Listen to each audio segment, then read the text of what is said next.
Honorable members, due to the nature of business today, we have to vary the order of business as captured on the order paper.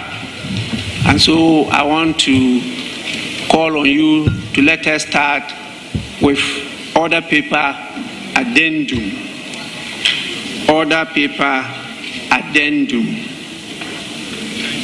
So we'll move straight to at the commencement of public business. Sorry? Mr. Speaker. Yes, please. With respect, we don't have the order paper addendum. So I would like to draw your attention to that. We haven't seen it.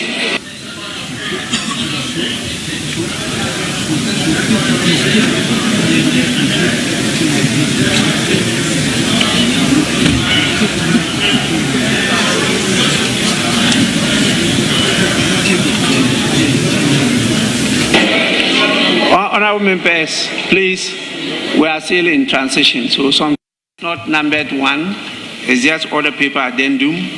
Then there's order paper addendum 2.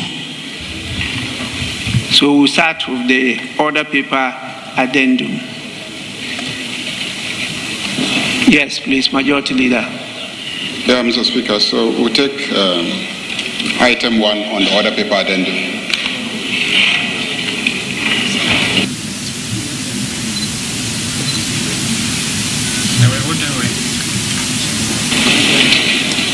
So in the order of our business, it is preferable for us to start with item 3 before we come to presentation and first reading of bills and presentation of instruments.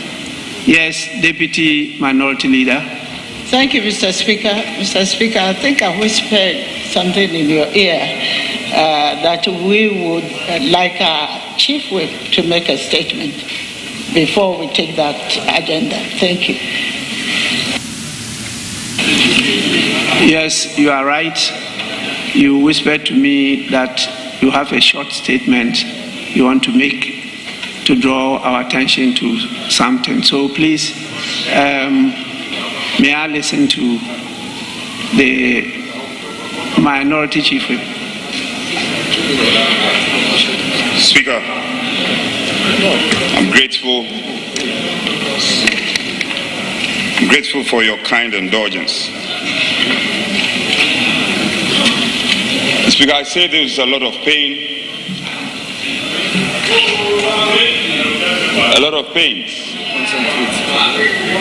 Speaker, as we all do know, our 4th Republican Constitution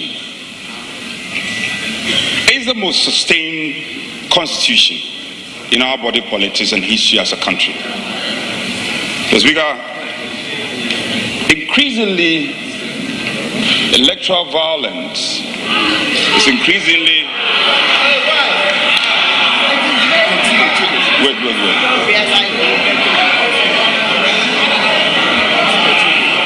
Wait, I want them to be quiet before. Electoral violence, Mr. Speaker, is increasingly rearing its ugly head in our fledgling democracy. Mr. Speaker, the recently rerun 19 polling stations at Ablekumanov is truly revealing. Honorable Minority, Speaker, Honorable Minority Chief Whip, just a minute. Honorable members, the Minority Chief Whip is raising a very serious matter: election violence. I think it's a matter that we should take note of and devote a day to dilate on it, and at the end of the day take a position, because we need everybody to be on board. It takes away a lot of the shine of of our democracy in this country. And so what he's talking about is a serious matter. It's not something for us to just gloss over. But I want to plead with him because I didn't know the statement was on this subject matter. Because I myself have noted it. And my intention is for us to devote a day and enough time to take this matter through. It worries all of us, particularly you, the players, must be more worried than any other person, because the violence will be meted up to no other persons apart from you, the players. So it's something that we should take some time, and I want to urge the Minority Chief Whip to let us stop today, because we don't have time to do that. And our nation, in spite of what we're talking about today, are focused on hearing what the minister is going to tell us about the media review. Then we'll get enough time to handle your matter. Thank you so much. Speaker, with respect, I will not on any day defy your authority. But Speaker, we have lined up a number of activities to back home our demands. And to the extent that these violence visited are not atoned, we cannot be part of the presentation of the media budget. And to that extent, Speaker, to that extent, we are exiting the parliament and cannot be part of this process.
Majority Leader.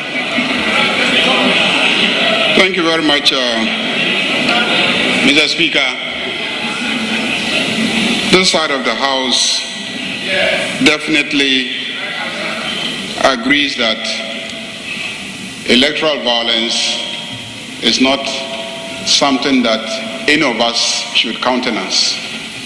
We do agree that as a country we should be committed to ostracizing any form of electoral violence. We agree with them. Indeed, Mr. Speaker, yesterday I attended the National Executive Committee of the National Democratic Congress on behalf of this side of the House. And the issue of electoral violence was discussed. And I attended a meeting of the National Executive Committee of the National Democratic Congress, and there was a clear commitment by the National Executive Committee to take steps to deal decisively with the issue. Honorable Majority Leader, once I did not permit the statement to be made, I don't think it's proper for you to make comments on it. So what you've done is sufficient.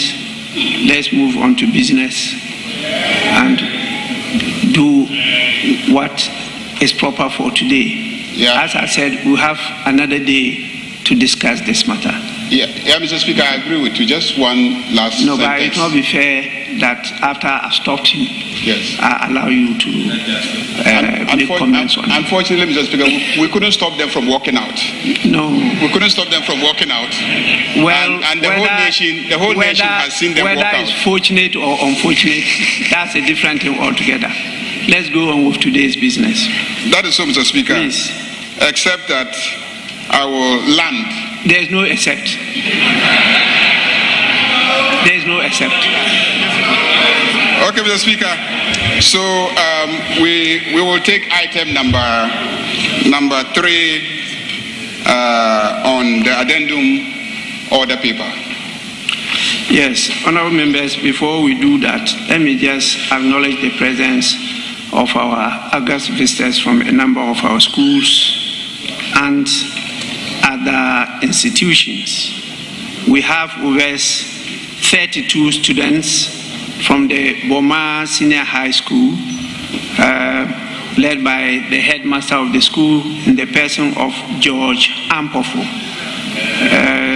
The school is located in the Tano North constituency. Yes, they are up there to my right side at the public gallery. Please, you are welcome. And what just happened is what we call a walkout.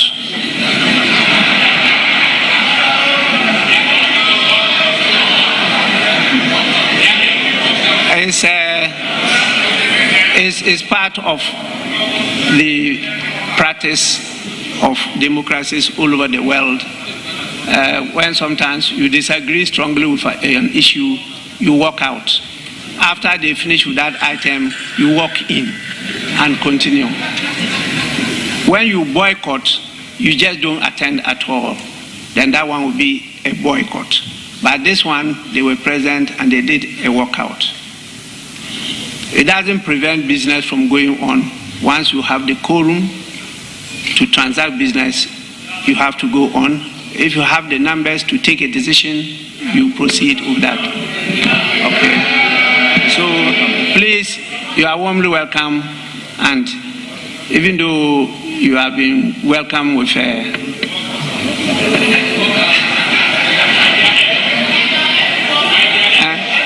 your MP welcome you, so please, you may resume your seat. It's an experience.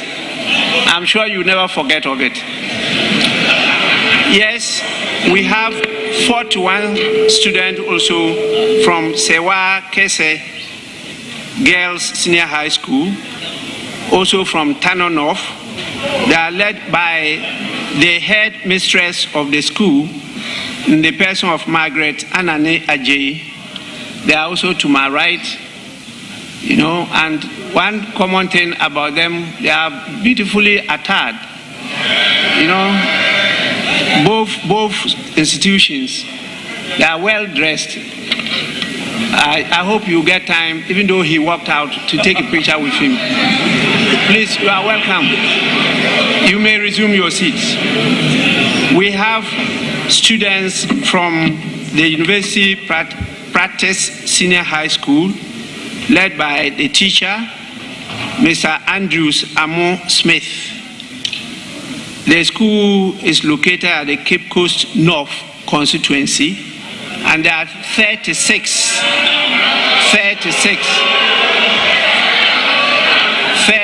of them are here.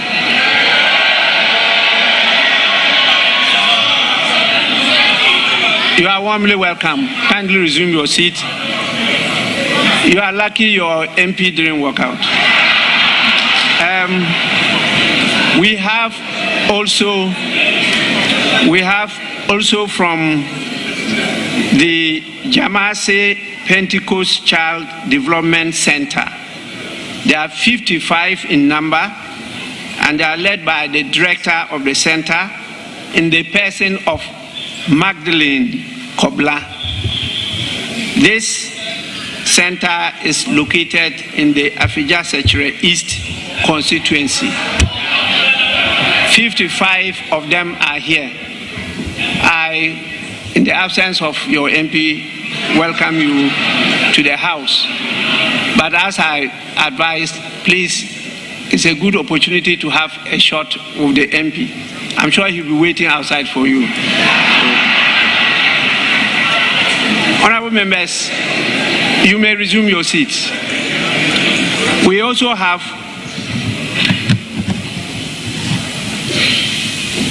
the presence of a number of visitors from the Kuna Presby Child Development Center. They are led by the director of the center in the person of Peter Kwache. There are 56 in number, and that is also from Afija-Sechere East constituency. It's a good day for you because you will never forget about this day. That you came, you saw, and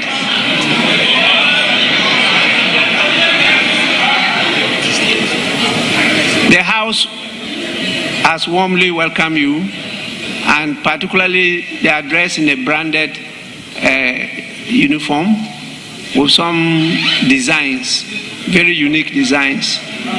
Please, you are most welcome. Resume your seats. And the last is 12 gentlemen and ladies from the MDAs and CSOs on basic parliamentary training. Are you hearing the name? MDAs and CSOs on basic parliamentary training. They are led by the team leader, Mohammed Mutari Al-Hassan. Please don't train them on this, what happened today. There are 12 in number, and because of the nature of the institute, they are not specified where it is located, which meant that it's made out of a collection of many people from all over the country, MDAs and CSOs all over the country, and they participate in basic parliamentary training, and this is being handled by the Parliamentary Training Institute, which is located and created here by Parliament itself. So that's what we're doing, giving them basic parliamentary training. But definitely they will explain what has happened to you. You are warmly welcome. You may resume your seats. Yes, honorable members, we now move on to item 3, motion. Minister for Finance.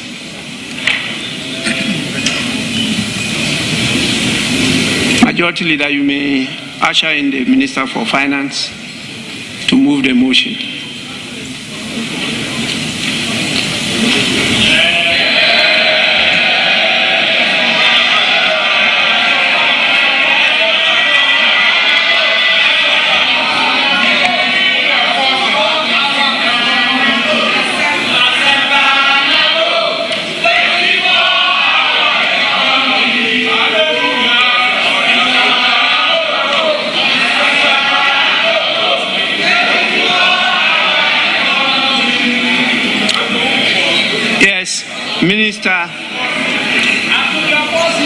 motion number 3,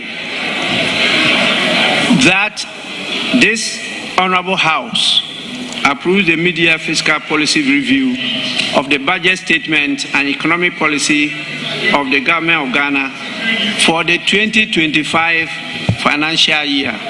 Minister for Finance. Honorable members, please, I'm watching all of you. Yes, Minister. Right Honorable Speaker, before I proceed with the media review, I would like to pay a tribute to the former President, Professor John Evans Atta Mills, whose unfortunate demise occurred on this very day, 24th of July, 13 years ago. Mr. Speaker, may his gentle soul rest in perfect peace. Mr. Speaker, I beg to move that this House approves the mid-year fiscal policy review of the budget statement and economic policy of the Government of Ghana for the 2025 financial year. Right Honorable Speaker, I'm back to the House today with deep sense of duty and optimism to present the mid-year fiscal policy review of the 2025 budget statement and economic policy of government on behalf of His Excellency President John Dramani Mahama. Mr. Speaker, this presentation is in line with Section 28 of the Public Financial Management Act 2016, Act 921. Mr. Speaker, I respectfully request the entire mid-year fiscal policy review to be captured in a Hansard while I present the highlight. Mr. Speaker, this review is more than a fiscal update. It is an account of what we inherited and the positive results of our stewardship in the last 198 days. Mr. Speaker, following his re-election with an overwhelming mandate, President John Mahama inherited an economy in deep distress, far worse than what we had imagined. The economy was marked by large imbalance with huge MDA arrests, massive debt, weakened institutions, and heightened public anxiety. Since 2023, the debt in the cocoa and energy sector had in particular posed significant fiscal risk to the Ghanaian economy. The Ghanaian private sector and the business community looked on in despair. Public trust was completely eroded. The national spirit was broken, and the foundation of our economy had sunk even deeper. Mr. Speaker, the budget deficit had ballooned because of reckless commitment and wasteful spending. The indebtedness of the government had culminated into state insolvency. The impaired balance sheet paralyzed almost every single state enterprise. High cost of living and inflation impoverished large segments of the population, eroding the real value of their income and savings. Right Honorable Speaker, the mismanagement of our public finances by the previous administration led to a devastating haircut through the DDEP, which denied pensioners and middle class their lifetime savings, their livelihood, and in fact, their dignity. Mr. Speaker, Eurobond holders also suffered painful haircuts, severely affecting Ghanaian businesses and financial institutions. Soaring interest rates crowded out essential spending on education, health, and infrastructure. Right Honorable Speaker, the Ghana cedi depreciated against all major currencies to levels never seen before, making it the worst performing currency in the world. Public sector corruption reached an all-time peak. As President Mahama said, the whole of Ghana was indeed a crime scene. Mr. Speaker, investor confidence waned considerably, significantly reducing investment inflows. The public debt reached unsustainable levels. The unemployment situation worsened, which made it difficult for Ghanaians to find decent jobs. Many micro, small, and medium enterprises collapsed under the weight of economic mismanagement. Right Honorable Speaker, to compound all this, the country suffered credit rating downgrades by all three major credit rating agencies, placing Ghana firmly in default or junk territory, never seen in the history of Ghana. Mr. Speaker, to further illustrate the enormity of this economic burden, we inherited an IMF program which had derailed and completely gone off track, with key targets missed, putting our economic recovery program in jeopardy. In the words of the Deputy Managing Director of the IMF, Mr. Boli, the program had deviated substantially from its target by close of 2024, unquote. Mr. Speaker, we also inherited weak commitment control systems and irresponsible spending, which left arrests of over 67 billion and contract commitment of about 194 billion Ghana cedis. Right, Honorable Speaker, we inherited a bleeding energy sector with annual financing shortfall in excess of $1.5 billion. We inherited a debt-riddled cocoa sector with liabilities of 32 billion Ghana cedis, a weak financial sector with significant non-performing loans despite pumping over 30 billion Ghana cedis into the so-called financial sector cleanup. Right, Honorable Speaker, steep debt repayment humps were also inherited, where at the time, Mr. Speaker, we inherited repayment humps of 20 billion for the year 2026, 50.3 billion for the year 2027, and 45.8 billion for the year 2028, as well as significant short-term treasury bills maturities of about 137 billion Ghana cedis. Mr. Speaker, we inherited depleted buffers needed to cushion the country from any fiscal or external shocks with empty sinking fund.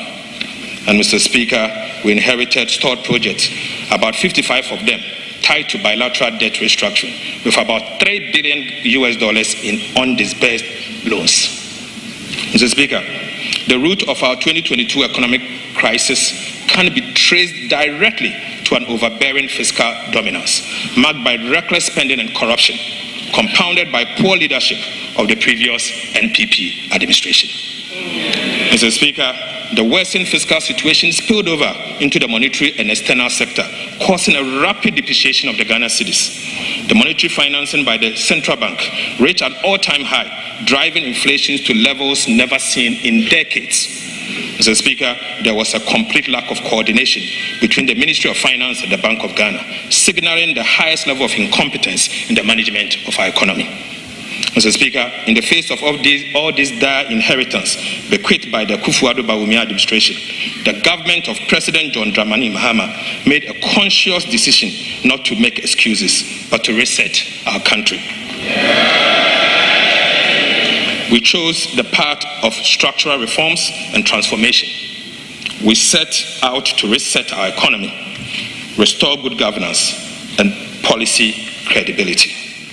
We renewed our social contract with the Ghanaian people and redefined national priorities by being deliberate in both our policy choices and approach to economic management.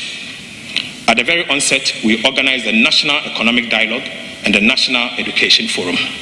Mr. Speaker, we held direct engagement with key groups and stakeholders, including market women, trade unions, youth organizations, and traditional leaders.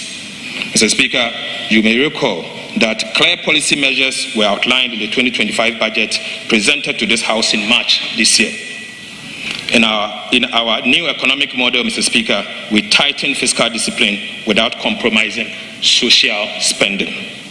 Right, Honorable Speaker, the recent IMF Executive Board affirmed this new economic management model, noting that faced with large policy slippage and reform delays at end 2024, the new NDC administration had taken bold corrective actions to maintain the program on track. Right, Honorable Speaker, the IMF further noted that these corrective actions, combined with continuous structural reforms and an improved external sector, are expected to result in economic stability, resilience, and inclusive growth. Mr. Speaker, we streamlined and increased investment in education, health, agriculture, and infrastructure, as well as employment. In fulfillment of our major manifesto pledge, we established the Ghana Gold Board through Act 1140 to accumulate foreign exchange to support the stability of the Ghana cedi.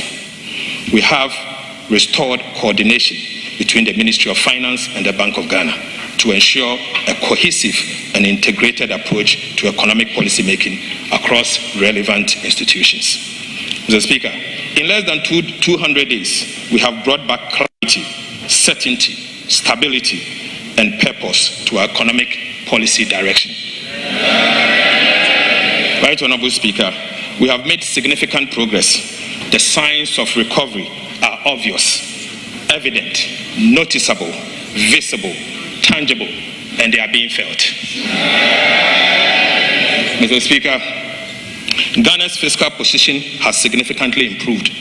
The primary balance on commitment basis posted a surplus of 11.1% of GDP at the end of June 2025, beating the ambitious 0.4% surplus target for the same period. Right Honorable Speaker, the overall fiscal deficit on commitment basis was 0.7% of GDP, outperforming the target of 1.8% at the end of June 2025. Mr. Speaker, inflation has reduced significantly from 23.8% at the end of December 2024 to 13.7% at the end of June 2025. Mr. Speaker, it's important to note that this is the lowest since December 2021 and marks 6 months of continuous decline. Interest rates are declining with a drastic drop in Treasury bill rates. The 91-day Treasury bill rate has reduced from 27.73 in December 2024 to 14.73 in June 2025, a decline of over 1,300 basis points. Mr. Speaker, the 182-day T-bill rate has reduced from 28.43% in December 2024 to 15.34 in June 2025, a decline of another 1,300 basis points. Mr. Speaker, the 364-day T-bill rate has also reduced from 29.95 in December 2025 to 15.76 in June 2025, marking a decline of over 1,400 basis points. Gross international reserves has significantly improved, Mr. Speaker. The Bank of Ghana accumulated $11.12 billion, covering 4.8 months of import at the end of June 2025. And this compares to $8.98 billion, covering a 4 month of import as at end December 2024. Mr. Speaker, the Ghana cedi has demonstrated exceptional resilience and strength in recent months. At the end of June 2025, the Ghana cedi appreciated by 42.6% against the US dollar, 30.3% against the British pound, and 25.6% against the euro. This is a significant reversal compared to the same period in 2024 when the cedi depreciated by 18.6%, 17.9%, and 16.0% respectively. Mr. Speaker, so far we have almost reversed all the cedi depreciations in the year 2022, 2023, and 2024. Mr. Speaker, it is important for us to note that it is the first time that this level of appreciation has been recorded in the 60 years history of the Ghana cedi. Rating agencies, which once classified our sovereign creditworthiness as junk, are beginning to upgrade our ratings. Fitch Ratings upgraded Ghana's long-term foreign currency issuer default rating to B- with a stable outlook from restricted default on the 17th of June 2025. The IMF program is back on track with the successful conclusion of the 4th review by the IMF Executive Board on the 7th of July 2025, which immediately triggered the disbursement of $367 million United States dollars. Right Honorable Speaker, beyond the numbers, this is a story of sound leadership, better economic management, and a restoration of hope to a nation once in despair. Let me, on behalf of the President John Mahama, sincerely thank the people of Ghana for their trust, patience, and continued support. We do not take your sacrifice for granted. Mr. Speaker, this government did not come to simply manage the decline. We came to reverse it and reset our country. The gains of these first 6 months are just the beginning. Mr. Speaker, these early successes only encourages us to stay the focus, stay disciplined, and continue to do more for the people of Ghana. There is still a long road ahead, but our steps are now steadier. Our direction clearer, and the national spirit has been lifted with the gradual restoration of hope in our democracy. We have moved from promises to purpose, from ineptitude to action, and from distress to relief. Mr. Speaker, we have established policy credibility and restored credit worthiness. Right Honorable Speaker, the rest of my presentation will focus on 4 areas: macroeconomic performance for the first 6 months of 2025, the status of Ghana's debt restructuring, and the status of implementation of key government programs. Before I conclude, macroeconomic performance, Mr. Speaker, for January to June 2025. Mr. Speaker, the first half of 2025 has demonstrated our government commitment to economic recovery. Through prudent fiscal management, sound monetary policies, effective structural reforms, and strategic investment, we are laying a solid foundation for sustainable growth and shared prosperity. To put assessment of the economy in the first half of 2025 in a proper perspective, it will be useful to restate the ambitious yet attainable macroeconomic target we set for ourselves for the year 2025. The Speaker, we set for ourselves an overall real GDP growth of at least 4%, non-oil real GDP growth of at least 4.8%, end-year inflation rate of at least 11.9%, primary balance on commitment basis at a surplus of 1.5% of GDP, and gross international reserves covering not less than 3 months of import cover. Right Honorable Speaker, I now take you to the real sector. Mr. Speaker, despite global economic uncertainties, Ghana's economy demonstrated robust growth. In the first half of 2025, the economy expanded by 5.3%, up from 4.9% in the same period of 2024, marking the highest first quarter growth since 2020. The agriculture sector led this growth with a remarkable 6.6% increase, about 3 times the growth in the first quarter of 2024. The agriculture sector growth contributed 26.4% of the overall first quarter growth. The fishing subsector grew the most at 16.4%.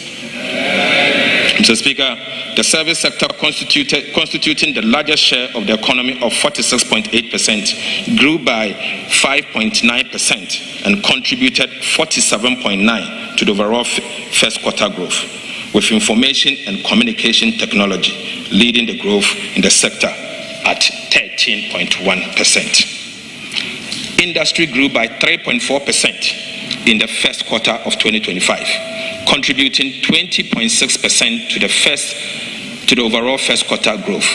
Manufacturing also posted an impressive growth of 6.6%. Right Honorable Speaker, non-oil GDP growth, the real sector, also picked up strongly, growing at 6.8% in the first quarter of 2025, compared to the growth rate of 4.3% in the same period in 2024. Importantly, Mr. Speaker, the non-oil GDP growth is the highest since 2018. It is expected that with the introduction of our 24-hour economic policy, the Big Push program, and the Agriculture for Economic Transformation program, the GDP growth will be sustained and possibly exceed the target of 4% for the year 2025. Mr. Speaker, I now take you to prices. Right Honorable Speaker, we pledge to pursue the following to reduce inflation. We pledge to implement aggressive fiscal consolidation drive aimed at reducing the fiscal deficit and borrowing. Mr. Speaker, we pledge to stabilize the exchange rate to reduce inflation on items that rely on the exchange rate for pricing, such as fuel, transportation, imported sugar, rice, and cooking oil. We pledge to implement policies that target items with large weight in the CPI basket, such as transportation and utilities, to reduce their prices. We also pledge to implement through the Bank of Ghana. The Bank of Ghana to implement an appropriate monetary policy stance and use its liquidity management interventions to support the disinflation process. And finally, Mr. Speaker, we pledge to implement agriculture for economic transformation agenda to reduce food inflation. Mr. Speaker, it is instructive to know that these intentional policies announced in the 2025 budget to tame inflation are yielding massive results. Inflation pressures have eased significantly.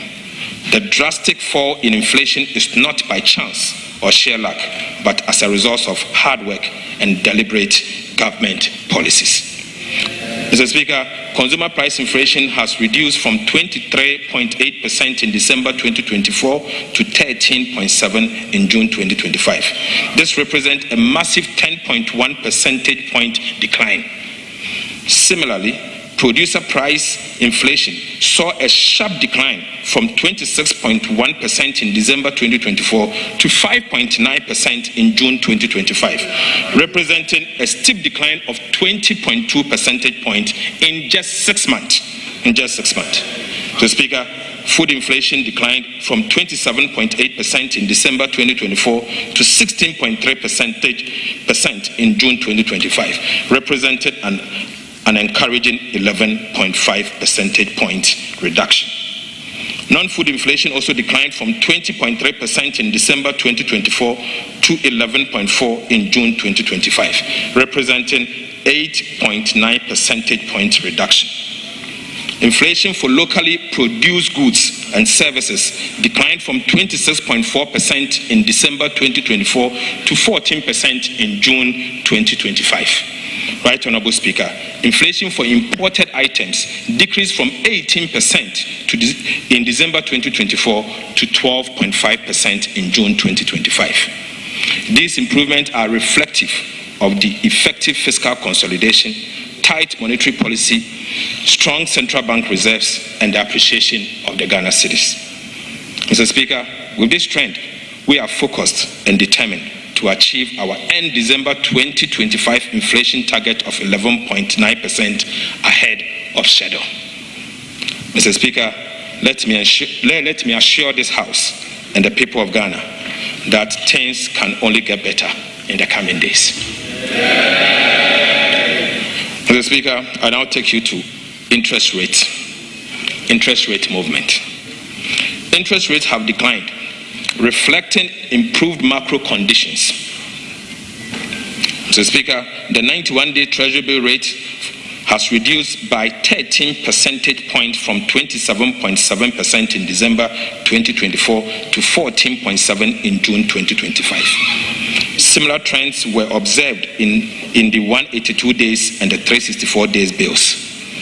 The 182-day Treasury bill rate decreased by 13.1 percentage points from 28.43 in December 2024 to 15.34 in June 2025. The 364 Treasury bill rate also declined by 14.19 percentage points from 29.95 in December 2025 to 15.76 in June 2025. The average lending rate decreased from 30.3% in December 2024 to 27% in June 2025.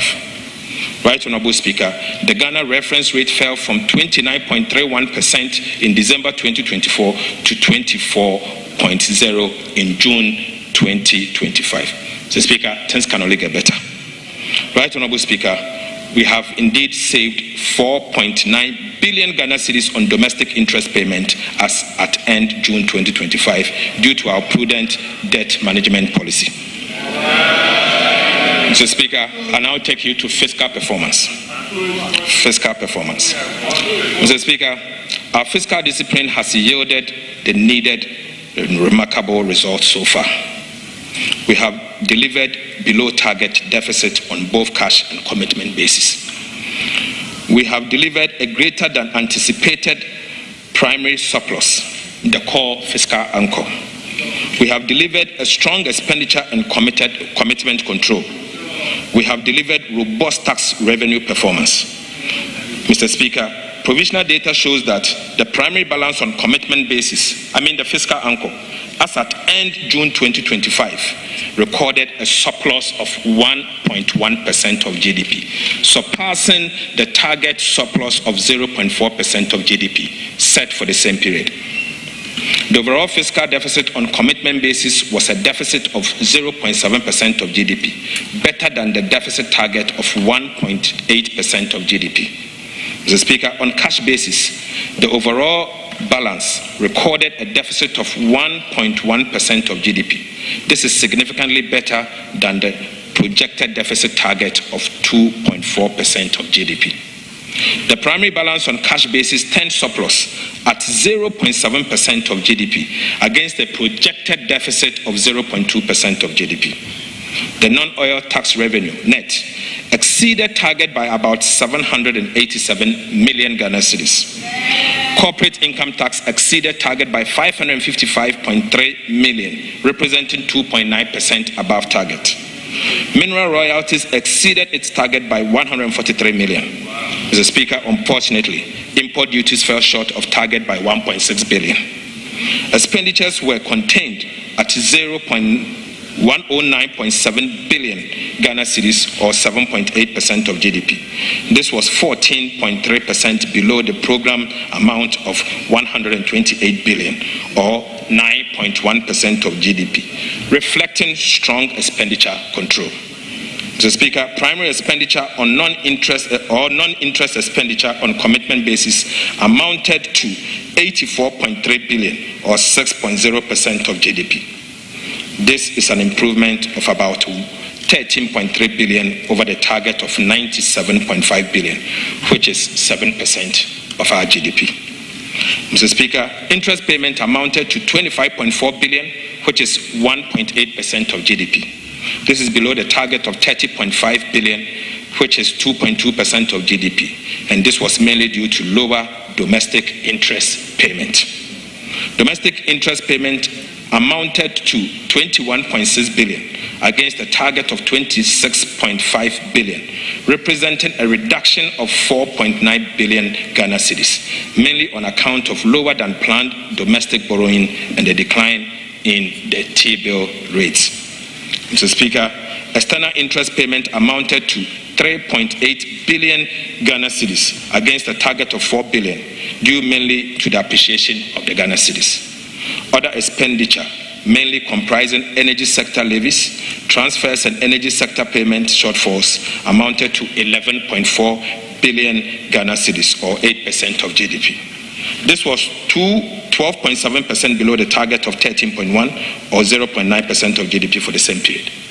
Right Honorable Speaker, arrest clearance amounted to 4.8 billion Ghana cedis. It is important to know that there was no build-up in arrests payable during the period under review, signaling strong commitment control and fiscal discipline. Mr. Speaker, we are very different from our friends that decided to flee from this chamber. Mr. Speaker, the deficit was largely financed from domestic sources, with net domestic financing of 13.1 billion, well below the 18.7 billion target. The net foreign financing was 2.8 billion, mostly from the utilization of the 4.5 billion IMF disbursement. So, Speaker, between 1st of January to 6th of January, the IMF disbursement of 4.5 billion was spent before the Mahama administration took office, just in 6 days. Mr. Speaker, project loan disbursement was 2.4 billion Ghana cedis. Mr. Speaker, even though Ghana is relying on the domestic market for financing, we have borrowed less than we planned, signifying strong expenditure control and fiscal discipline. Right Honorable Speaker, this is a strong signal to the investor community and all stakeholders that the needed fiscal consolidation is happening here in Ghana, and it will be sustained. Right Honorable Speaker, Ghana is back on the international scene. Mr. Speaker, exchange rate development. Right Honorable Speaker, government commitment to implement the following measures to implement the following measures to stabilize the exchange rate. Mr. Speaker, we committed to establish the Ghana Gold Board to enhance the generation and accumulation of foreign exchange to support the stability of our currency. Mr. Speaker, we committed to pursue strong fiscal consolidation through the reduction in public sector spending and the fiscal deficit to reduce the pressures on the exchange rate. Mr. Speaker, the Bank of Ghana also committed to implement appropriate FX forward auction to support the stability of the cedi. And Mr. Speaker, finally, we committed that the 24-hour economy and accelerated export development program will boost local production and reduce reliance on export. Right Honorable Speaker, let me state emphatically that these deliberate policies announced in the 2025 budget to stabilize the Ghana cedi are yielding massive results. The results we are witnessing are not by chance. They are the fruits of hard work, discipline, and intentional policies. Mr. Speaker, the cedi performance in the first half of the year 2025 has been impressive. The Ghana cedi experienced significant appreciation against all major trading currencies in the first 6 months of 2025. I'm happy to inform the House that our previous record, where the Ghana cedi used to trade against the US dollar at 17, is as at yesterday trading at 10.4. Mr. Speaker, similarly, the Ghana cedi, which was once trading at 21 cedis to the British pound, was trading at 14.1 as at yesterday, 23rd July 2025. Mr. Speaker, as at end June 2025, the cedi appreciated by 42.6% against the US dollar, 30.3% against the British pound, and 25.6% against the euro. This is a significant improvement over the cedi depreciation of 18.6%, 17.9%, and 16.0% against the US dollar, British pound, and the euro. Mr. Speaker, I repeat, so far, we have almost reversed all the cedi depreciation in 2022, 2023, and 2024. This level of appreciation has never happened in the history of our country. Mr. Speaker, Right Honorable Speaker, fellow citizens, Ghana cedi no apeke. Cedi no apeke. Mr. Speaker, these gains are largely due to strong fiscal consolidation, tight monetary policy, improved external sector balance, renewed investor confidence, positive market sentiment, credit rating upgrades, and successfully securing staff-level agreement and subsequently the board-level approval of the fourth review of the IMF program. Right Honorable Speaker, the cedi rebound signals that Ghana's economic foundations are once again beginning to firm up. Sustaining this stability will require continued fiscal discipline, supportive monetary policy, strong liquidity sterilization, robust reserve accumulation, supported by activities of the Ghana Gold Board, and credible implementation of structural reforms. Mr. Speaker, I now take you to the external sector. Right Honorable Speaker, our external sector has shown remarkable improvement in the last 6 months. Gross international reserves reached $11.12 billion by June 2025, covering 4.8 months of imports, up from $8.98 billion in December 2024, equivalent to 4% 4 months of import cover. Mr. Speaker, in just 6 months, even before the IMF and World Bank disbursement, in fact, without external borrowing, we have added $2.14 billion to the country's gross international reserves. Right Honorable Speaker, trade surplus increased from $1.37 billion in June 2024 to $5.57 billion in June 2024, representing a whopping 306.6% increase just in 6 months. Mr. Speaker, this was driven by strong exports, particularly in gold, cocoa, and controlled imports. Mr. Speaker, the current account surplus improved significantly to a provisional $3.44 billion by June 2025 from $28.11 billion in June 2024. Provisional net capital and financial inflows reached $937.58 million in June 2025, indicating renewed investor confidence. Mr. Speaker, I take you to monetary and the financial sector development. Right Honorable Speaker, monetary indicators point to a sustained monetary expansion. Credit to the private sector increased by about 31.3% in June 2025. Reserve money growth moderated and M2 growth remained consistent, supported by increased deposit mobilization and improved net foreign asset. Net domestic asset growth slowed, while net foreign asset surged, indicating a shift in liquidity drivers towards external inflows. Right Honorable Speaker, I take you to the recapitalization of the National Investment Bank. Mr. Speaker, you may recall that I updated this House during the 2025 budget presentation on the restructuring and recapitalization of the National Investment Bank, our NIB, as one of the critical reforms in the financial sector that should have been delivered in 2024. Unfortunately, Mr. Speaker, after spending a whopping $30.3 billion in the so-called financial sector cleanup exercise, the previous NPP administration left NIB in dire straits with a capital adequacy ratio of a negative 53.13% by end of June 2024. Mr. Speaker, we have successfully, Right Honorable Speaker, President Mahama and the NDC have successfully recapitalized the National Investment Bank by implementing an ambitious and credible plan to return NIB to profitability and sustainability. Mr. Speaker, we have taken the following steps. Right Honorable Speaker, we have injected a total cash of 450 million Ghana cedis. Mr. Speaker, we also issued remarkable bonds with face value of 1.5 billion Ghana cedis to the National Investment Bank.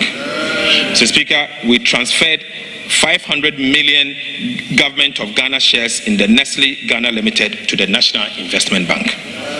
Right Honorable Speaker, these transfers have significantly improved the capital adequacy ratio from negative 53.13% at the end of December 2024 to a positive 23% in May 2025.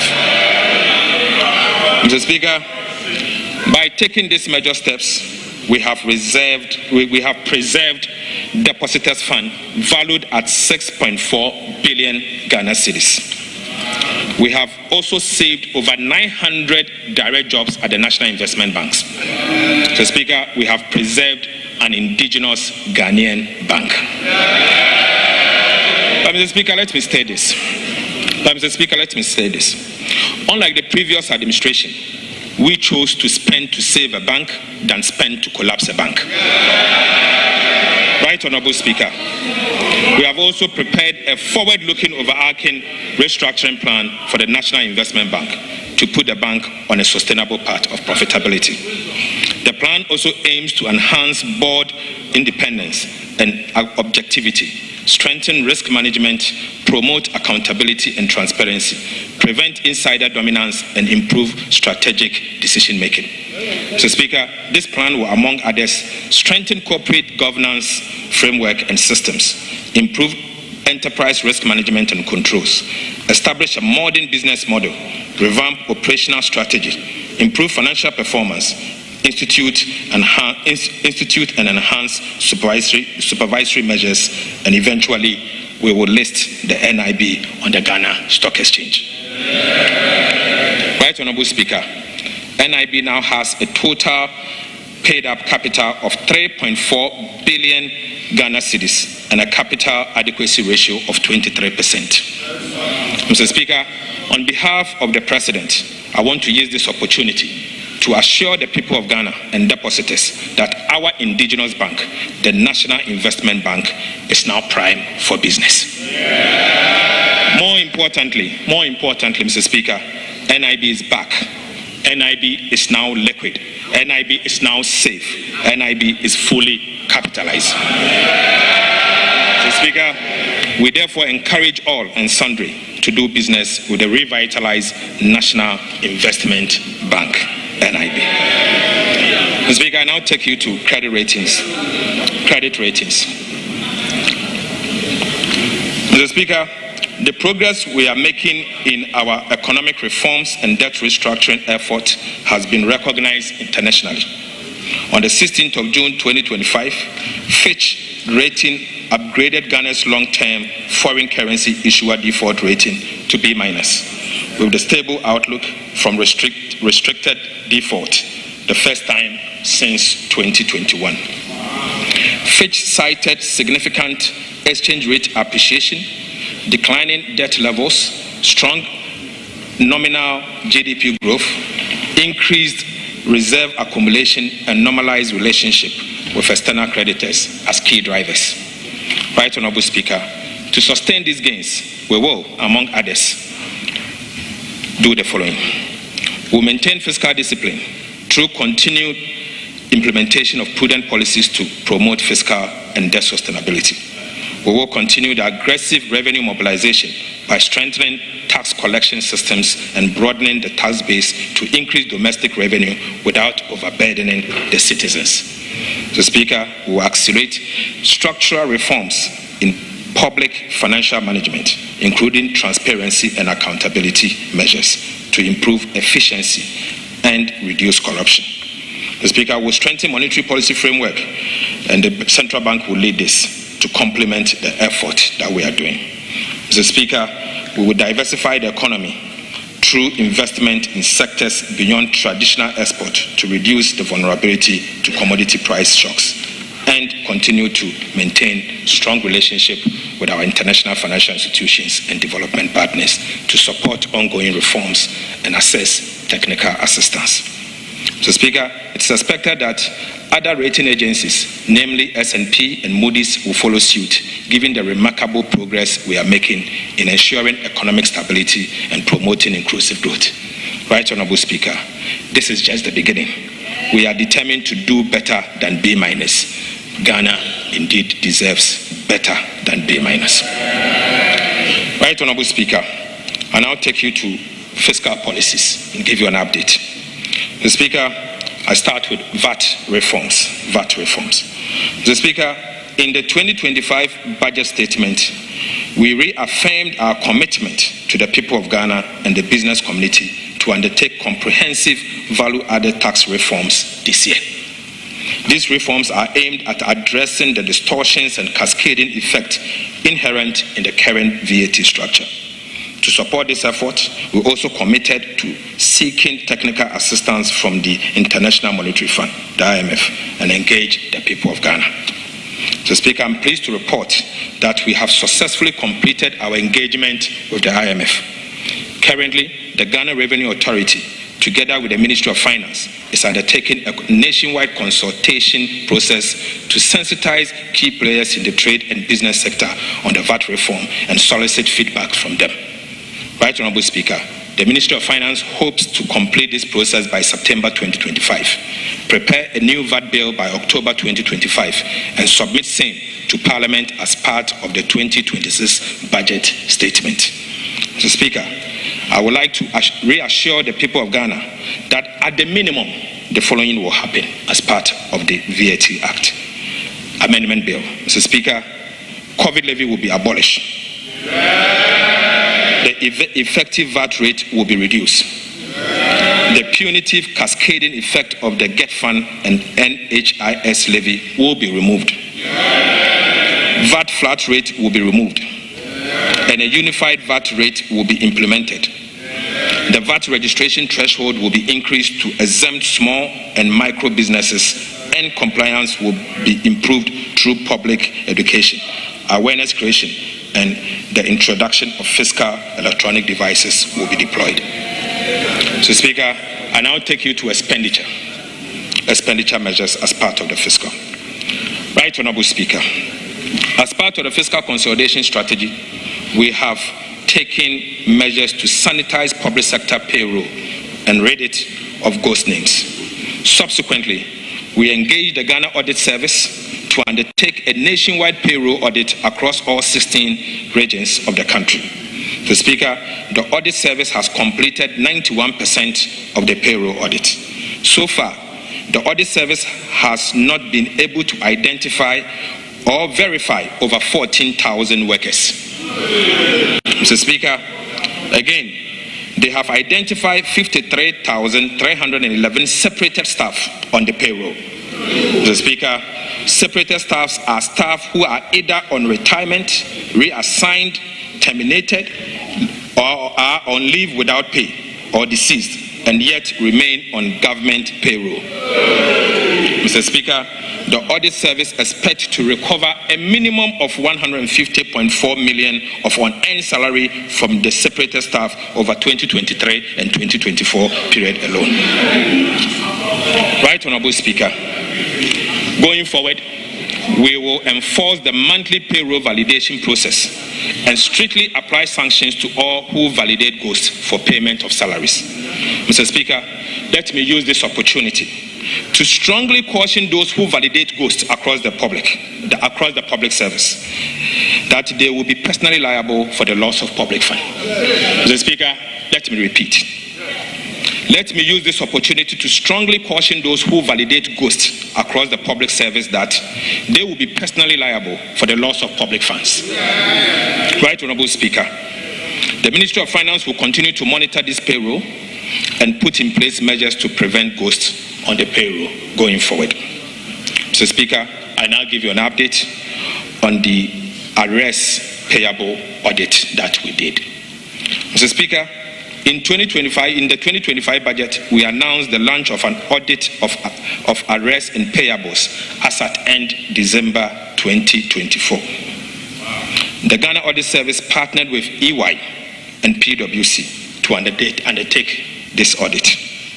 Mr. Speaker, the audit service was tasked to audit and validate 68.7 billion Ghana cedis.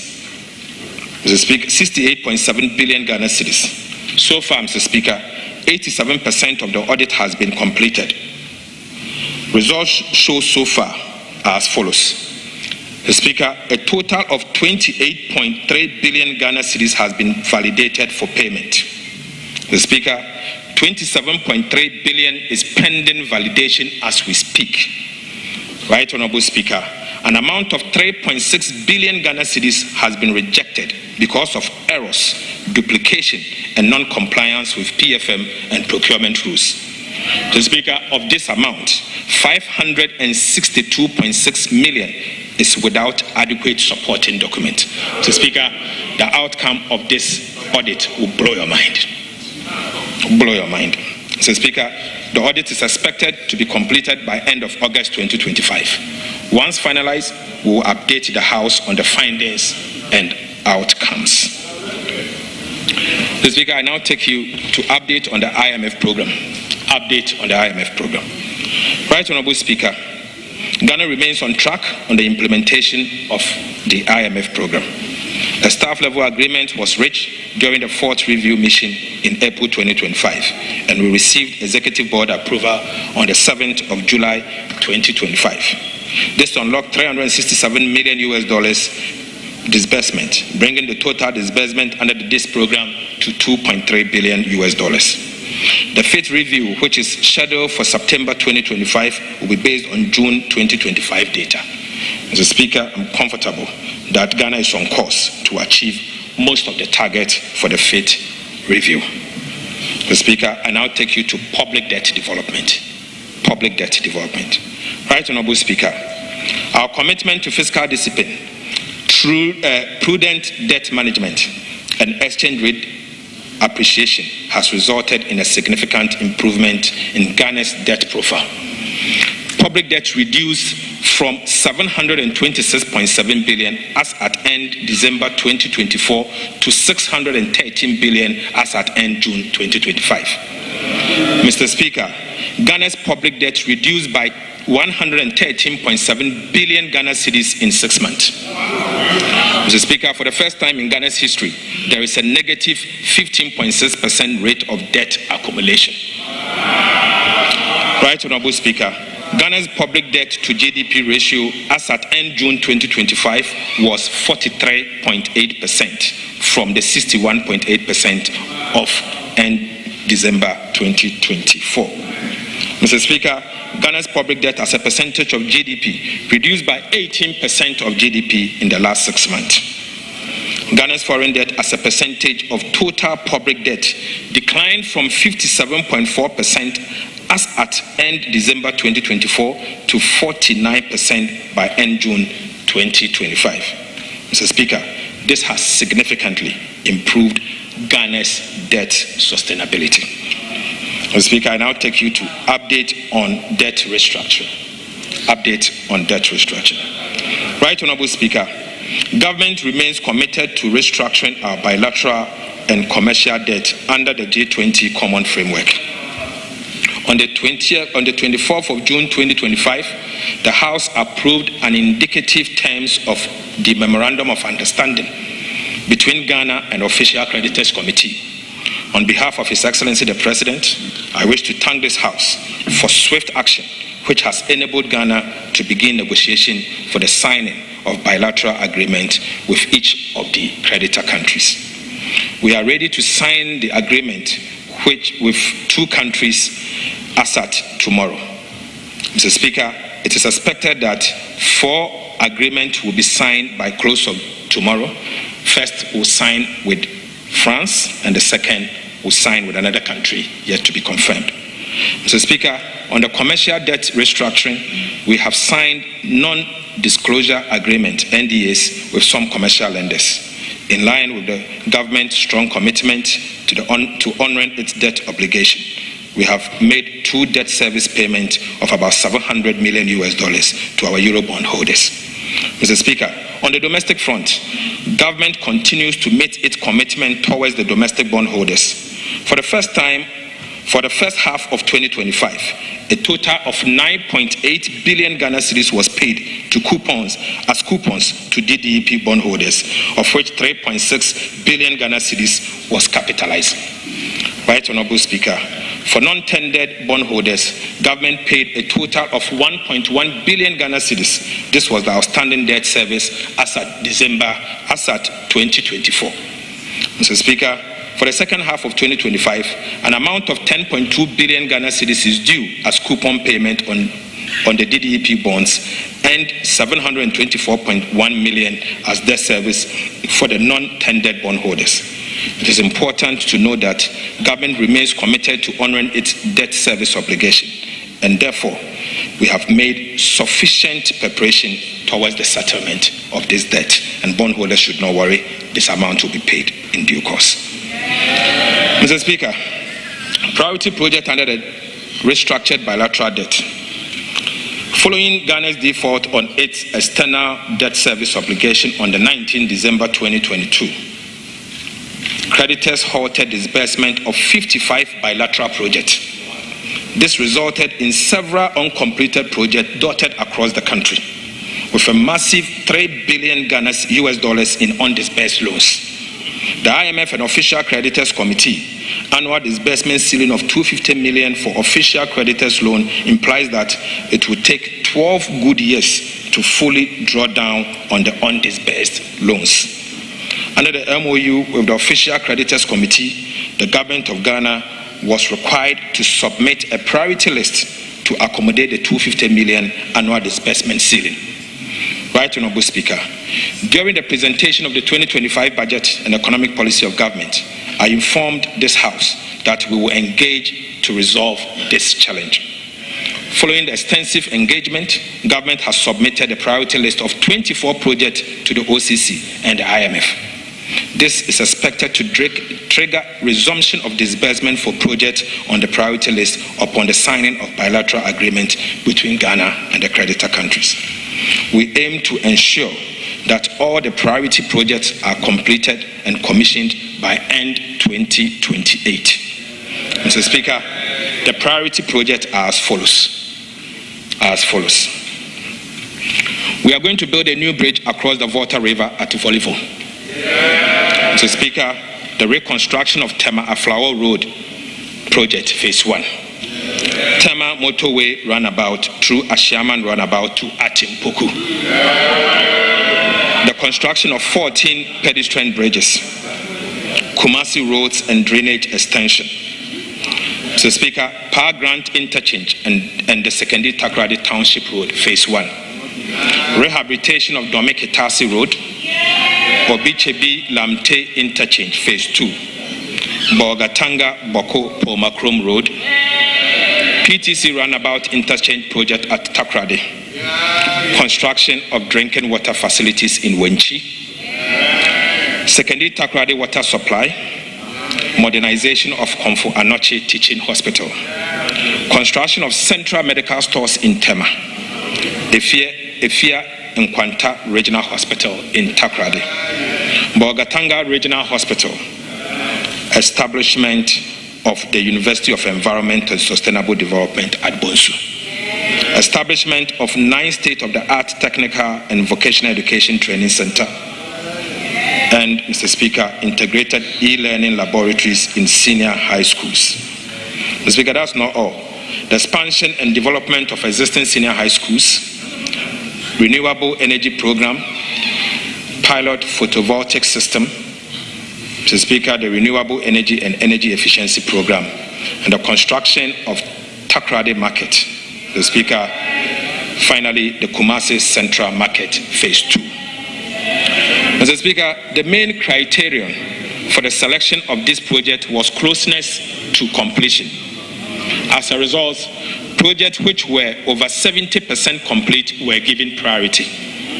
The resumption of disbursement for the project and its associated debt service are fully in line with our commitment under the bilateral debt restructuring and IMF program. Right, Honorable Speaker, there's no room for an increase in scope for any of the projects on the priority list as agreed upon at the IMF and the OCC. Implementing agencies must take note and comply accordingly. Mr. Speaker, I repeat, there is no room for any increase in scope for work for any of the projects on the priority list agreed upon with the IMF and the Official Creditors Committee. Implementing agencies must take note and comply accordingly. Mr. Speaker, it has come to the attention of the Ministry of Finance that a number of contractors implementing some of these 55 stalled projects have drawn down on the loans with no work done to match the amount drawn down. Mr. Speaker, sadly, it has come to the attention of the Ministry of Finance that a number of contractors implementing some of these 55 projects have drawn down on the loans with no work done to match the amount drawn down. Again, some contractors have submitted additional costs in excess of what Parliament approved. The Ministry of Finance has accordingly commissioned a forensic audit into this project. Mr. Speaker, we will apprise the House when this audit is completed. And Mr. Speaker, for emphasis, the Auditor General is the one doing this forensic audit in partnership with some of the Big Four. Update on sinking fund. Mr. Speaker, in the 2025 budget statement, government announced that it will commence the operationalization of Section 37 to 44 of the Public Financial Management Act, Act 921, as amended, to build sufficient buffers in the sinking fund for prompt redemption of specified loans obligations of government. Mr. Speaker, government has set up a CD sinking fund account and US dollar sinking fund account. Beginning August 2025, the Ministry of Finance will commence the building of cash buffers to support the repayment of Ghana's domestic debt service obligation relating to the domestic debt exchange program bonds, which will fall due in the year 2027, 2028, and even 2026. Mr. Speaker, the CD sinking fund will specifically target the redemption and debt service harms in 2026 of $20 billion Ghana cedis for the year 2026, 50.3 billion Ghana cedis for the year 2027, and 45.75 billion Ghana cedis for the year 2025. Similarly, the US dollar sinking fund account will also target Eurobond redemption, which will fall due from 2026 of $1.45 billion US, $1.17 billion US dollars in 2027, and $1.14 billion US in the year 2028. Mr. Speaker, the implementation of the sinking fund will provide a reliable buffers that ensures timely and predictable redemption of designated public debt obligation. This structured approach to debt service will enhance investor confidence and contribute to long-term debt sustainability of our dear country. Mr. Speaker, I now take you to Government of Ghana's liability management operations. Mr. Speaker, government has begun an implementation of an effective and efficient liability management program to reduce embedded risk on debt portfolio. Our liability management operation will, 1, reduce debt service costs and mitigate refinancing or rollover risk, extend maturities to alleviate near-term financing pressures. So, Speaker, to optimize the debt portfolio by rebalancing the mix of short-term versus long-term instruments and strengthen market confidence. Under our liability management operations, Mr. Speaker, we will analyze the domestic bond market to assess suitability for bonds buybacks. We will carefully sequence issuance of benchmark securities and prioritize longer-dated tenor to establish a stable yield curve. Mr. Speaker, I take you to primary dealers and bond market specialist system as we inherited. Mr. Speaker, our debt management strategy is to use treasury bills for cash management purposes only. We intend to reopen the domestic bond market to finance the budget deficit. The reopening of the domestic bond market will aim at creating a more competitive primary market that can deliver the volume and pricing to enable the government lower its borrowing cost. Mr. Speaker, beginning August 2025, we will commence the selection of new book runners to assist government in the reopening of the domestic bond market. Mr. Speaker, for emphasis, beginning 2025 August, the government of Ghana will commence the selection of new book runners to assist government in the reopening of the domestic bond market. Mr. Speaker, the selection of book runners will focus on banks and investment dealers with the ability to achieve a wider market distribution and advice on pricing and structuring. Mr. Speaker, I now take you to revise macroeconomic framework. Mr. Speaker, macroeconomic target. Economic development in the first half of the year do not warrant a revision to the macroeconomic target and the appropriations bill. Mr. Speaker, I am not asking for additional money from the Appropriations Act. We maintain the following macroeconomic target for 2025. 1. Overall GDP growth at least 4.0%. At least. Non-oil GDP growth of at least 4.8%. End-year inflation rate of 11.9%. Primary balance on commitment basis at a surplus of 1.5% of GDP. And gross international reserves covering not less than 3 months of import. Mr. Speaker, although we have made significant progress, we are cautiously optimistic.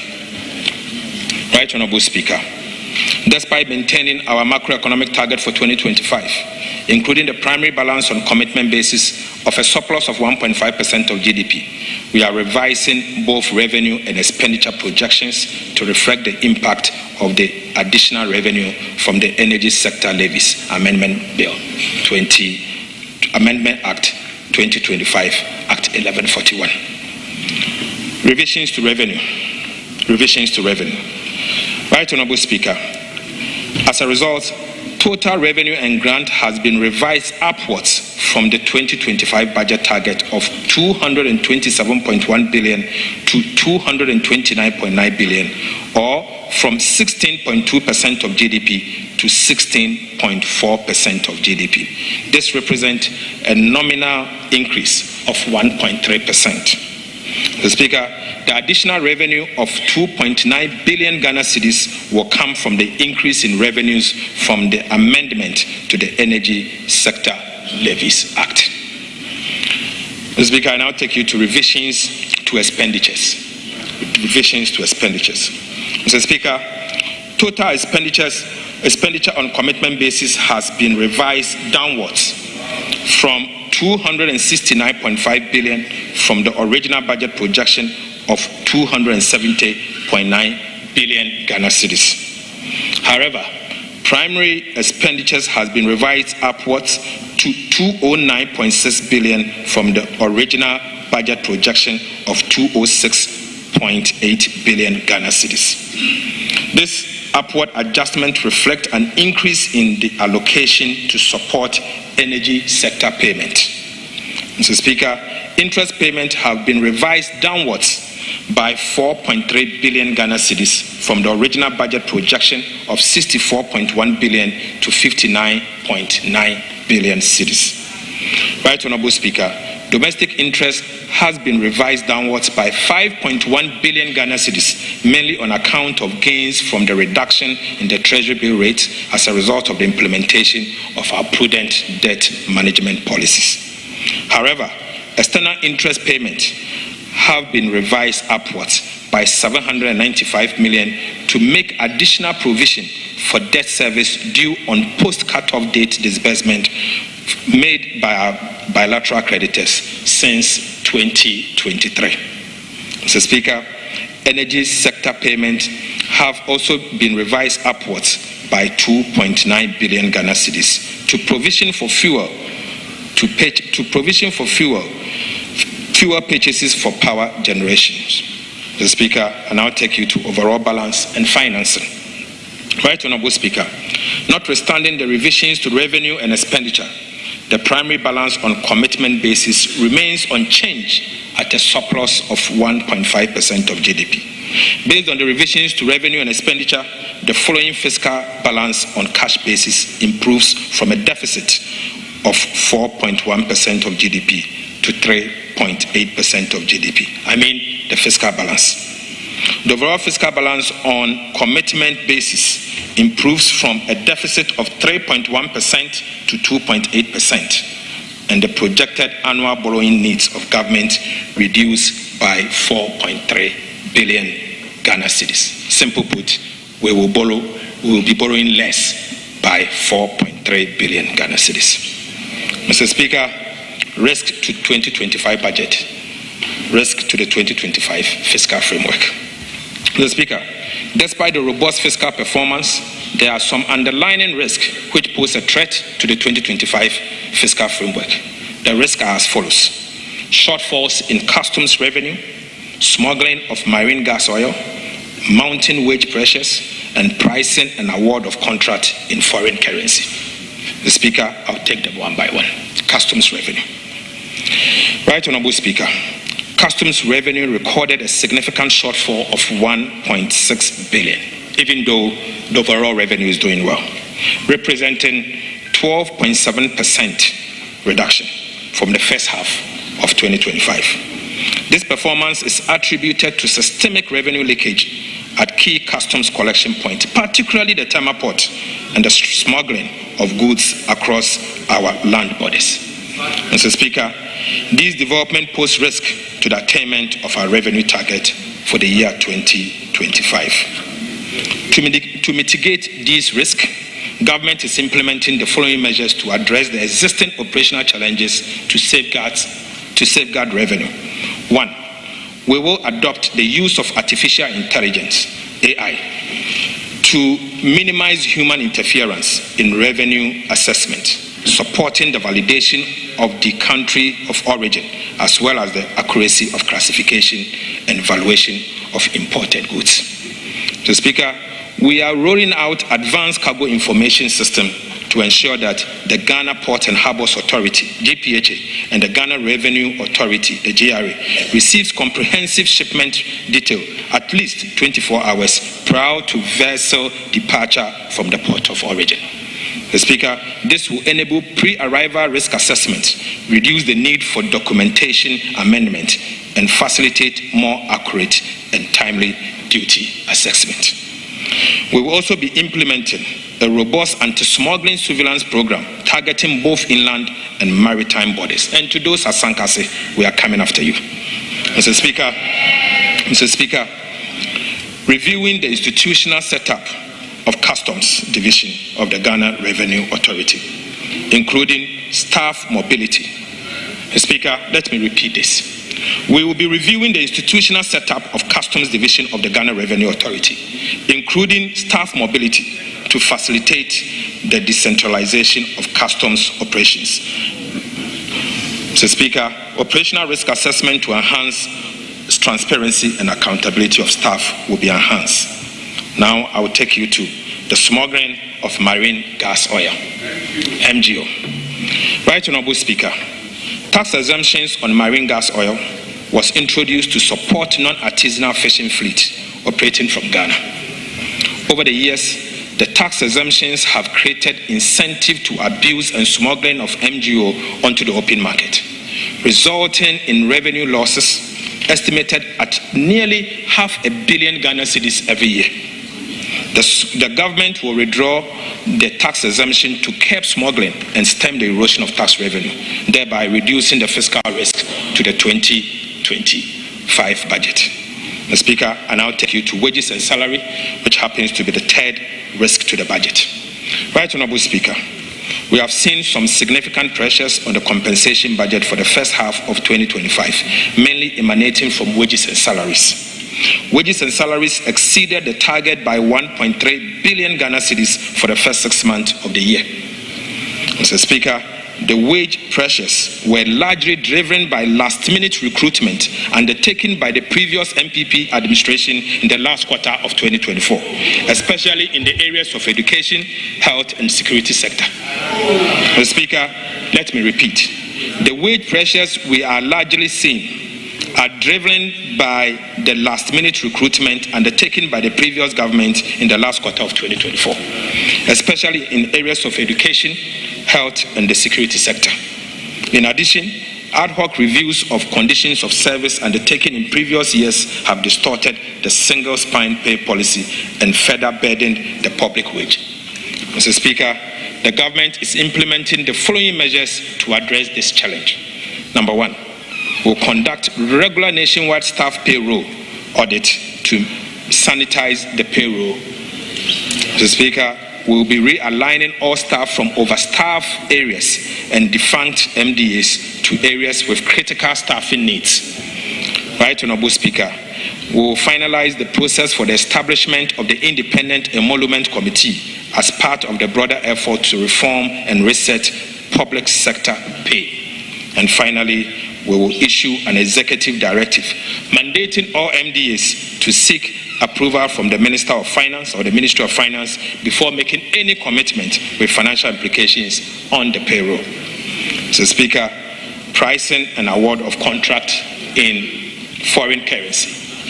Pricing and award of contract in foreign currency. Mr. Speaker, pricing of goods and services and award of contract in foreign currency pose significant risk to fiscal management, with severe implications for the stability of our Ghana city. Unfortunately, foreign currencies are becoming the means of transacting business in Ghana. This trend, if not checked, will erode the confidence in our currency, drive inflation, and result in the loss of value in the symbol of our sovereignty. The Speaker, to curb this unfortunate development, His Excellency President John Dramani Mahama has directed that beginning today, 24th of July 2025, no contract awarded by government, irrespective of source of fund, should be denominated in foreign currency. Right Honorable Speaker.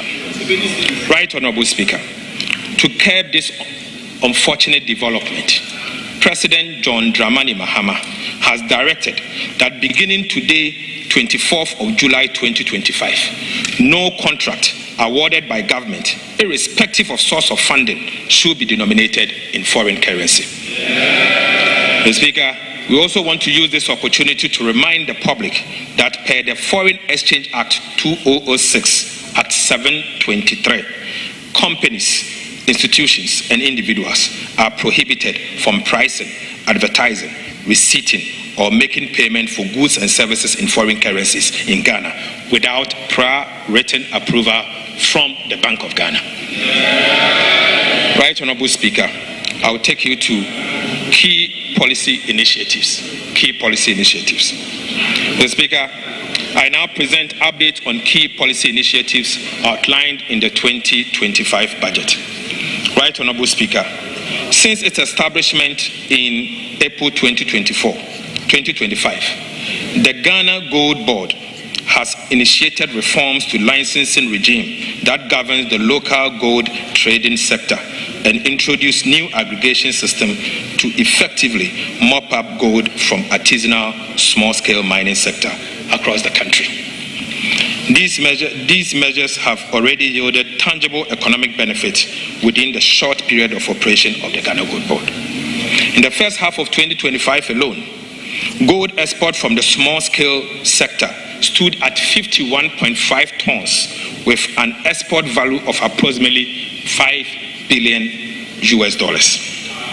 This figure far exceeds the 26.4 tons which are with an export value of $1.8 billion from the small-scale mining sector over the same period in 2024.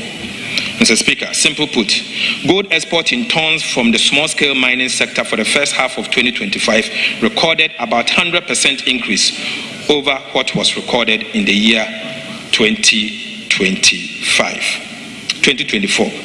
Similarly, the value of gold export from small-scale mining increased by about 180% for the first half of 2025 over that of the same period in 2024. Mr. Speaker, for the first time in Ghana's history, gold export from small-scale mining sector have exceeded gold export from large-scale sector. Mr. Speaker, the substantial foreign exchange inflows from the gold board operations in the artisanal small-scale mining sector have significantly strengthened our reserves, improved our balance of payment, and provided critical support for the Ghana city. Mr. Speaker, this tells a story of a country which has been denied the full benefit of its gold resources, a story of a country where illegal gold trade and smuggling have been allowed to fester to the detriment of the well-being of the people. Right Honorable Speaker, on the 8th of July 2025, His Excellency President John Mahama inaugurated a task force to tackle illegal gold trade and smuggling. I also want to use this opportunity as the Sector Minister to reiterate that the government of President Mahama would deal ruthlessly with anyone found engaging in illegal trade and smuggling, as these nation-wrecking activities sabotage the progress of our country. Mr. Speaker, I also want to reiterate the point that no one should come to us and beg because we will not spare. Mr. Speaker, the 24-hour economy and accelerated export development program deserves some update. Mr. Speaker, earlier this month, President Mahama officially launched the 24-hour economy and accelerated export development program, Ghana's ambitious and integrated strategy to boost production, create sustainable jobs, and modernize our economy. The 24-hour economy and accelerated export development program represent a national reset aimed at reducing import dependence, expanding domestic production, improving market access, and building a competitive, skilled workforce for a dynamic economy. Right Honorable Speaker, the anchor of the 24-hour economy and accelerated export development program is the Volta Economic Corridor, a transformational project to unlock the vast economic and environmental potential of the Volta Lake and its surrounding lands. Mr. Speaker, the Volta Economic Corridor revives and expands on Dr. Kwame Nkrumah's original vision of the Volta project as a hub for agro-industry, trade and transport, now reimagined to fit today's economic reality and regional opportunities. Mr. Speaker, the Volta Economic Corridor will be executed through the following pillars of the 24-hour economy and accelerated export development program. Right Honorable Speaker, Grow 24 will irrigate 2 million hectares of farmlands for year-round farming instead of the traditional seasonal farming. Right Honorable Speaker, Make 24 will establish agro-industrial parks for textiles, pharmaceuticals, and food processing. The Speaker, Show 24 will develop tourism clusters and hospitality hubs along the Volta Lake. And Connect 24 will turn the lake into a major inland transport route, cutting haulage costs and linking northern, southern, eastern, and western Ghana. Mr. Speaker, to support this transformative program, the Ministry of Finance will, in the 2026 budget, outline targeted incentives for the Volta Economic Corridor. These measures will be carefully designed to attract private capital, drive enterprise growth, and create decent, well-paying jobs. The Speaker, for emphasis, the Ministry of Finance will, as part of the 2026 budget, outline a targeted incentive for the Volta Economic Corridor. Right Honourable Speaker, the government will only facilitate and not dominate this ambitious growth goal. Mr. Speaker, I now take you to the big push. Right Honourable Speaker, as part of the 2025 budget, we announced the commencement of the Big Push program, a flagship initiative of President John Dramani Mahama for massive infrastructure development. Since then, the President has dedicated all Big Push budgetary allocation for the next 2 years, Mr. Speaker, and I mean all Big Push allocation for the next 2 years to improve road infrastructure. Mr. Speaker, you may recall that Parliament approved that all oil revenue and mineral royalties accrued to the budget were dedicated to the Big Push. As a result, an amount of 13.8 billion Ghana cedis was allocated in the 2025 budget for the Big Push program to be used for road infrastructure. Mr. Speaker, the Minister for Roads and Highways has spent the last 6 months of his time in office touring the whole country to assess firsthand the state of our roads. Mr. Speaker, the Ministry of Roads and Highways has undertaken studies and prepared comprehensive engineering interventions and cost estimates for roads projects across the country for the Big Push program. Right Honourable Speaker, the Ministry of Finance has since issued commencement authorization for the following road infrastructure projects under the Big Push program. Mr. Speaker, these are the following Big Push projects as approved by the Ministry of Finance. Mr. Speaker, number 1, the construction of a new bridge on the Oti River at Dambai.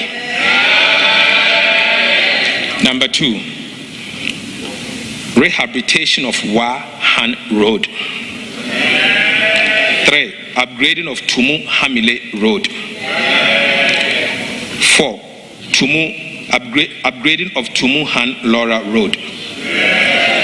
5, reconstruction of Navrongo Tumu Road. 6, rehabilitation of Techiman Nkonsia Wenchi Road. 7, rehabilitation of Wenchi Sola Road. 8, Mr. Speaker, construction of Sunyane Outer Ring Road. Mr. Speaker, the construction of Kumasi Outer Ring Road, Eastern Quadrant. Mr. Speaker, the rehabilitation of Bintri Napanduri Road. Mr. Speaker, the rehabilitation of Dodo Pepeso and Kwanta Road. Rehabilitation of Atimpoku Esukuma Junction Road.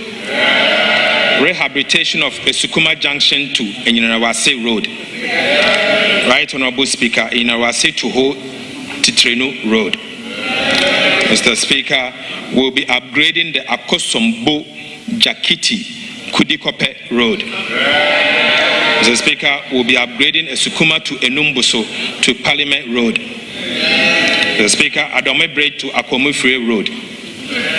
We'll be upgrading Ho to Petoi Road. Mr. Speaker, rehabilitation of Petoi to Afiadenyamepa Road.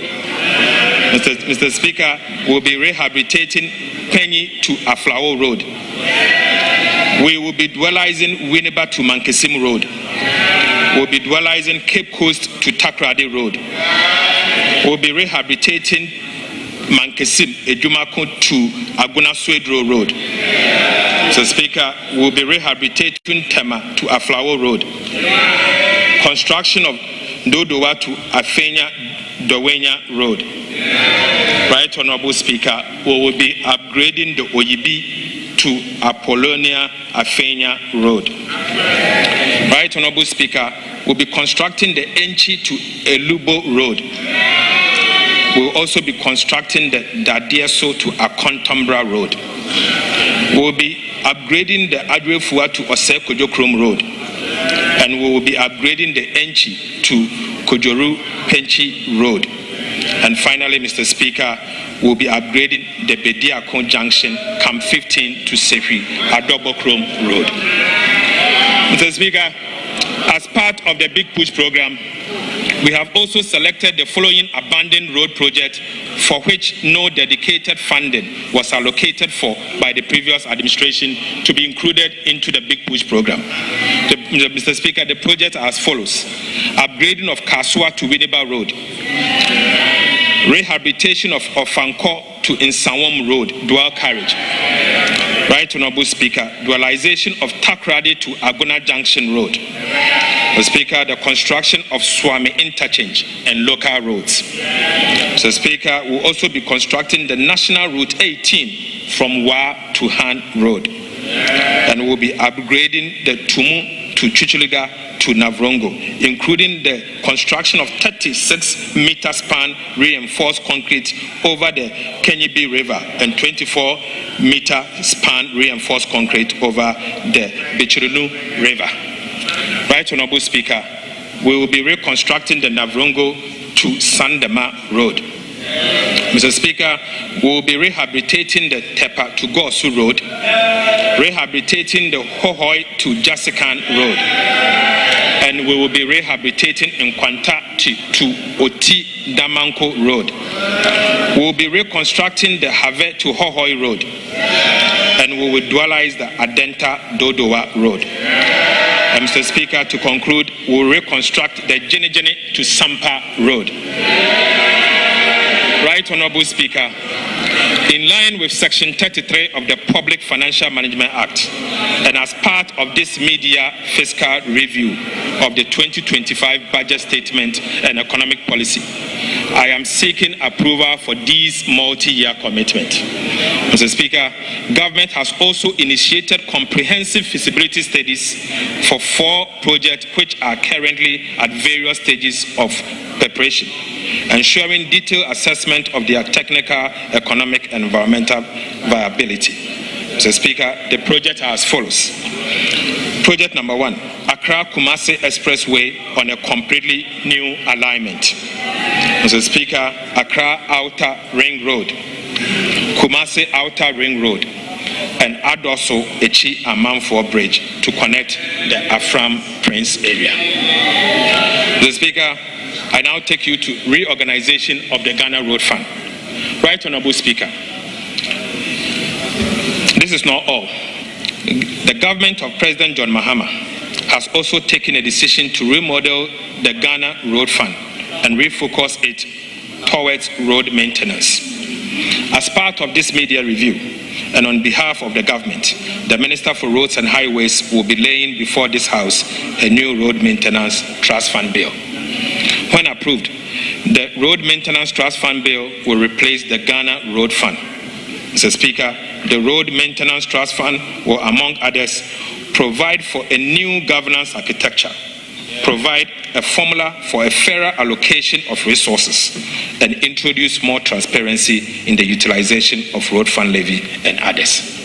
Mr. Speaker, government has identified 166 constituencies in dire need of road infrastructure.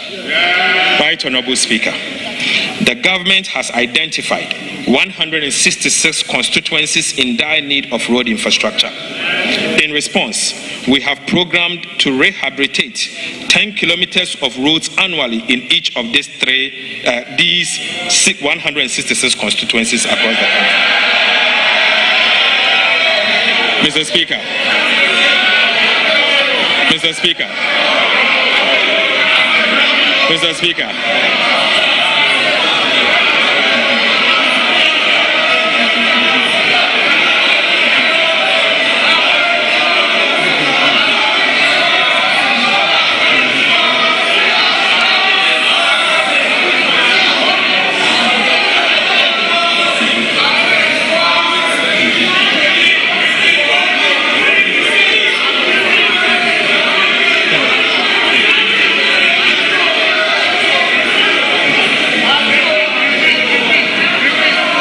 Right Honorable Speaker.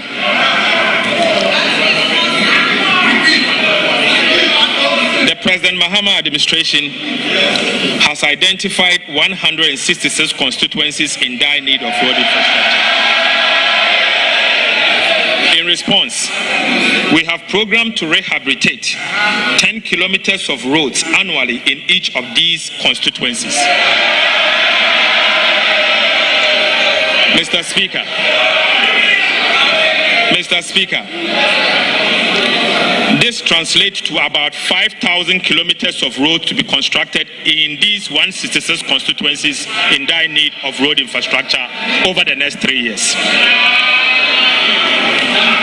Mr. Speaker, simply put, over the next 3 years, we'll be building 5,000 kilometers of road in these 166 constituencies. Mr. Speaker, informed that we have paid all nursing and teacher training allowances from January to June 2025. Right Honorable Speaker, 2025. All nursing and teacher trainees will receive their allowances promptly at the end of every single month. Mr. Speaker, I'll now move to the conclusion. Mr. Speaker,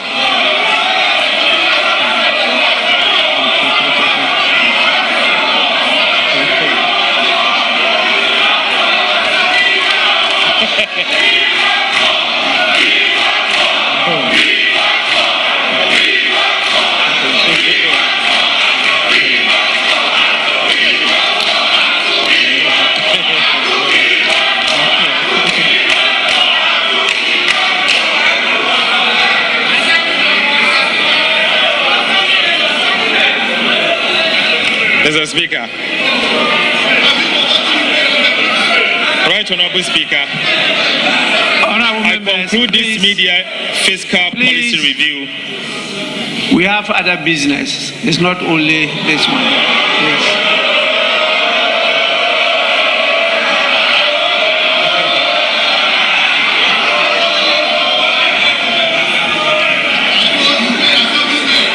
Right Honorable Speaker.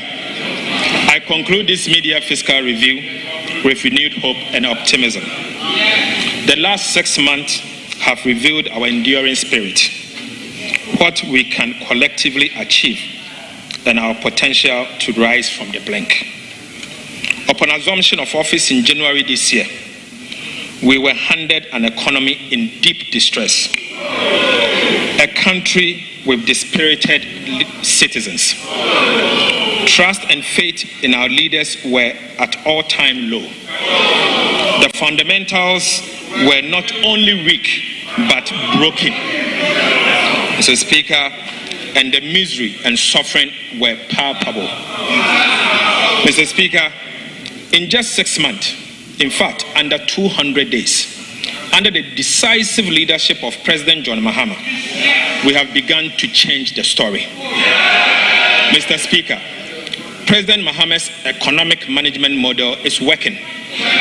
The turnaround is in sight. Mr. Speaker, the signs of economic progress are visible and measurable. Mr. Speaker, first quarter economic growth is at 5-year high. Our debt to GDP ratio is at a 5-year low. Mr. Speaker, inflation has declined to a 4-year low.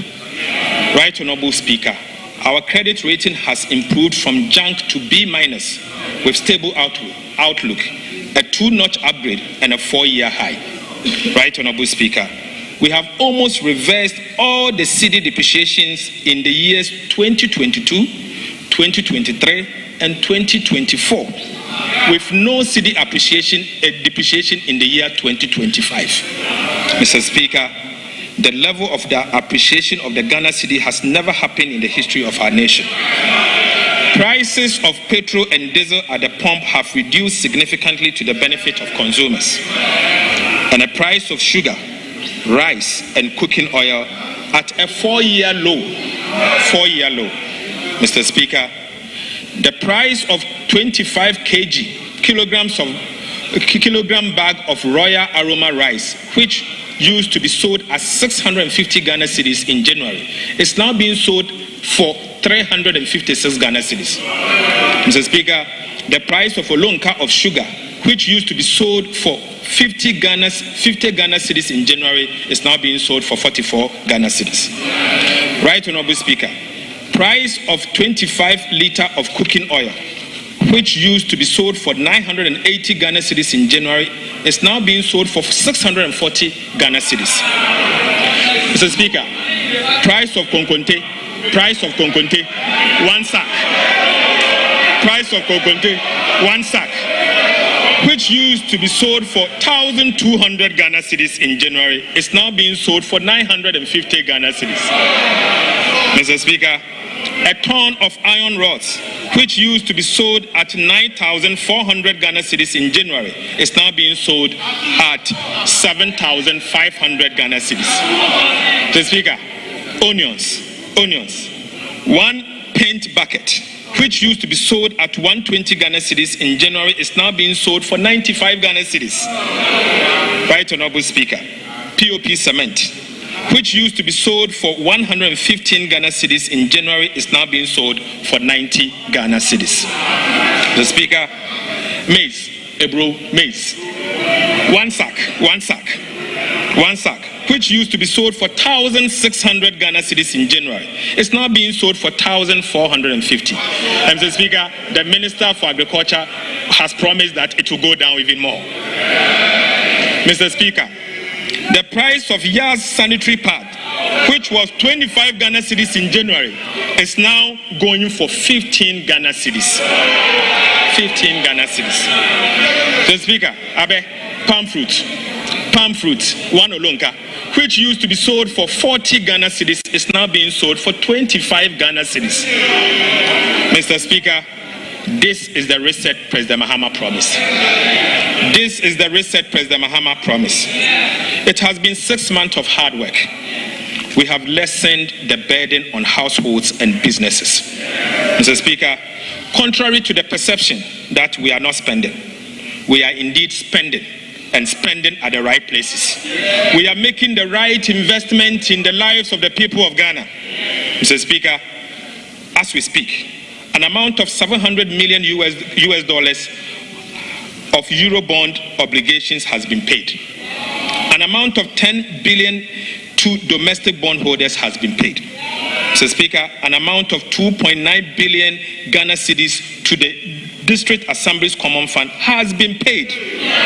Mr. Speaker, an amount of 2.7 billion Ghana cedis to the Social Security and National Insurance Trust has been paid. Mr. Speaker, an amount of 9.1 billion Ghana cedis to the energy sector for stable power supply has been paid. Mr. Speaker, an amount of 5 billion Ghana cedis of arrest has been paid. Right, Honorable Speaker, an amount of 4.6 billion to the Ghana Education Trust Fund has been paid. Mr. Speaker, an amount of 1 billion Ghana cedis to the free secondary education program has been paid. Mr. Speaker, an amount of 4.6 billion Ghana cedis to the National Health Insurance Scheme has been paid. Right, Honorable Speaker, an amount of 1.4 billion for the National Health Insurance claims has been paid. Mr. Speaker, an amount of 252 million for vaccines and essential medicine has been paid. Mr. Speaker, an amount of 72.8 million Ghana cedis as capitation grant has been paid. Mr. Speaker, an amount of 895 million to the school feeding program has been paid. Right, Honorable Speaker, an amount of 477 million to the LEAP beneficiaries has been paid.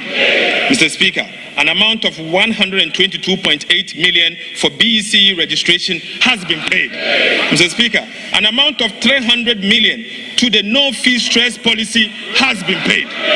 Right, Honorable Speaker, an amount of 191.7 million Ghana cedis as teacher training allowances has been paid. Mr. Speaker, Again, an amount of 462.6 million as nursing training allowances has been paid, Mr. Speaker. An amount of 25 million as assembly members' allowance has been paid, Mr. Speaker.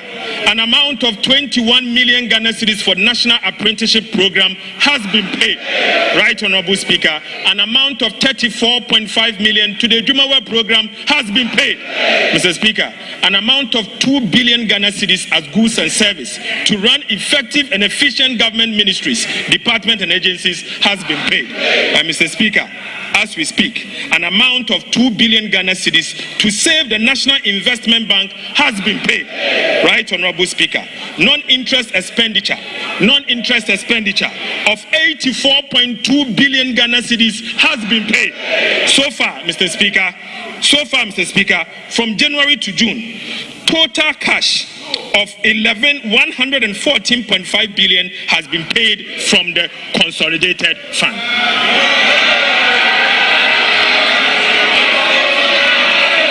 Mr.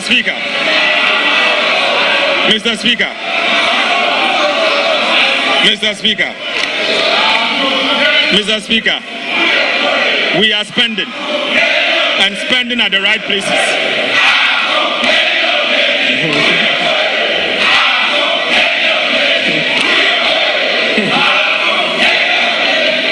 Right, Honorable Speaker, we are spending at the right places. We are touching lives and we are changing our country. Mr. Speaker, this is not all. We have also worked to improve the fiscal situation. We have restored fiscal discipline. We have implemented appropriate policies to reduce interest rates significantly, thereby reducing the cost of borrowing. So, Speaker, we have saved on domestic interest payment following the implementation of our prudent debt management policies. Mr. Speaker, there is still more work to be done. President Mahama is determined to deliver. Inshallah, His Excellency John Mahama will deliver. Right, Honorable Speaker, we are not out of the woods yet.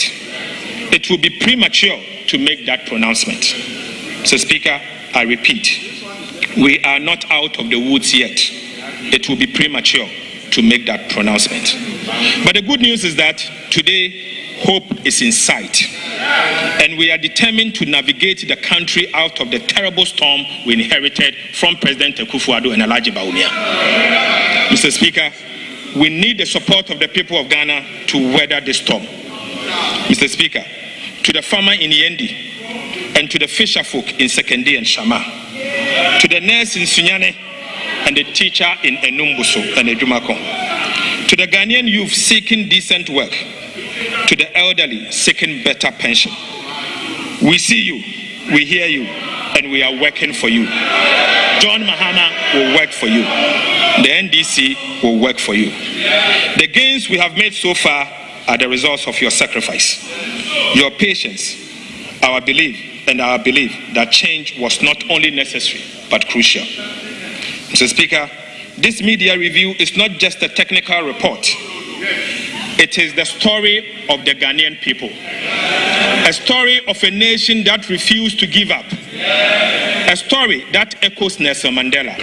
It always seems impossible until it is done. Mr. Speaker, this is a story that echoes Nelson Mandela's quote, that it always seems impossible until it is done. Mr. Speaker, even as we look back at how far we have come, we are also looking ahead. This is the essence of John Mahama's leadership. He is focused and he will deliver. President Mahama is honoring his promise to the Ghanaian people. The second half of 2025 promises to be even better. We expect inflation to continue its downward trend and reach our 2025 target ahead of schedule. We will sustain the stability of the cedi through disciplined spending, targeted investment, and continued reserve accumulation. Growth will be further boosted by strategic initiatives, including the 24-hour economy program, the Big Push infrastructure program, and the revitalization of agriculture through the Agriculture for Economic Transformation program. Mr. Speaker, you may recall that during my vetting, when asked what I would like to be remembered as a minister, Mr. Speaker, I stated that I would like to be remembered for stabilizing the exchange rate, ensuring low prices, and creating jobs. Right Honorable Speaker, ahead of the presentation of the 2025 budget, my engagement with the traders at the Mokola market revealed that prices and exchange rate stability were the overriding concerns of the business community. Mr. Speaker, I wish to take this opportunity to thank our cherished traders at Mokola for their valuable insight. Mr. Speaker, the update on the cedi and the prices, as said earlier, clearly shows that we have taken deliberate and decisive action to ensure that the challenges with exchange rate and prices are tackled head-on. Mr. Speaker, let me assure all Ghanaians that the stability in the exchange rate and the lower prices we are experiencing will be sustained. Ghanaians, Mr. Speaker, the government has worked hard to bring down and stabilize the exchange rate with deliberate policies. It is now time for businesses to bring down prices to reflect the new economic reality. We understand businesses went through some sacrifices during the turbulent economic challenges, but so did the people of Ghana. Mr. Speaker, it is now time for prices to come down to reflect the new realities for the benefit of all Ghanaians and not only for the traders. Mr. Speaker, as we look forward, more jobs will be created, confidence will be deepened, and the Ghanaian economy will stand tall again, not just in the sub-region, but on the global stage. But to do this, Mr. Speaker, we must stay united as a people and eschew divisiveness. We must continue to have faith in our country, Ghana. Mr. Speaker, most importantly, we must have faith in our currency, the Ghana cedi. For 60 years through cycles of inflation, devaluation, redenomination, and recovery, the cedi has remained the symbol of our sovereignty. It has endured, it has evolved, and it remains the only legal tender of our republic. Let us protect it. Let us trade with our currency, the Ghana cedi. Let us talk about it with pride, not as a burden, but as a badge of economic independence. Mr. Speaker, I believe in the cedi. Fellow countrymen and women, I believe in the cedi. You also have to believe in the cedi. Mr. Speaker, to all of us who have the privilege to serve in the leadership of our nation, let us unite and do this for ourselves, for our children, and for our children's children. It is our collective responsibility to reset our country. Ghana needs us more than ever. Our people needs us. Mr. Speaker, I cannot conclude this address without expressing deep gratitude to His Excellency President John Dramani Mahama, whose unwavering dedication and vision continue to anchor this national reset. Mr. Speaker, on a personal level, I thank His Excellency the President, because without him, this work couldn't have been achieved. Mr. Speaker, he is indeed the anchor towards our economic reset. Right Honorable Speaker, and to you, Father, Mr. Speaker,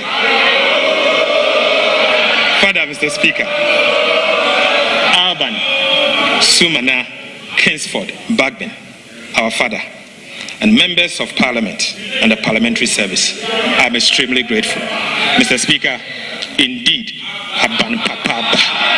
Mr. Speaker, Aban Papaba. No wonder my brother Kwame and his team had to flee the chamber. I salute the Speaker. I thank you.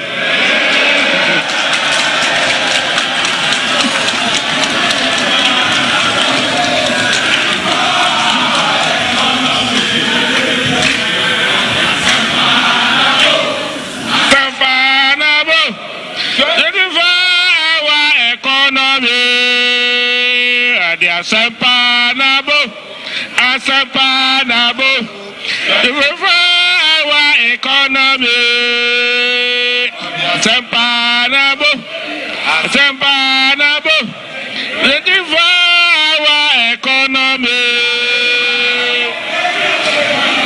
Honorable members, Kenya Deni Uyebo, Ato Kenya Deni Uyebo, Ato Kenya Deni Uyebo, Ato Forson.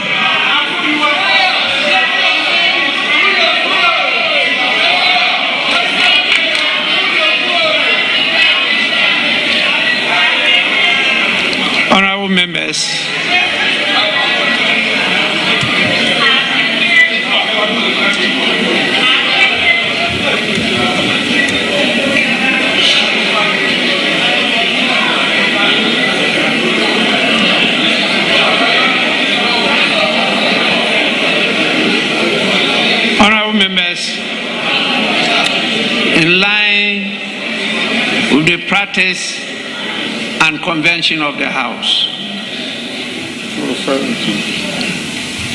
I refer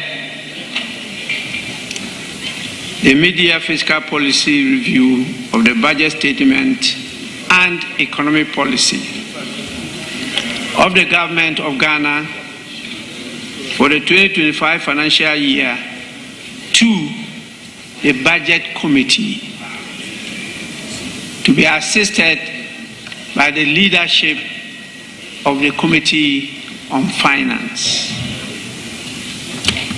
for deliberation and report to the House. When it comes to the House, we will hear from the chairman of the committee after it has gone through the report as to whether they second the motion that has been moved or not. If they do so, then it will be opened for debate. This is a motion, it's not a statement. And so members will have the opportunity to debate the media fiscal policy review of the budget statement and economic policy of the government of Ghana.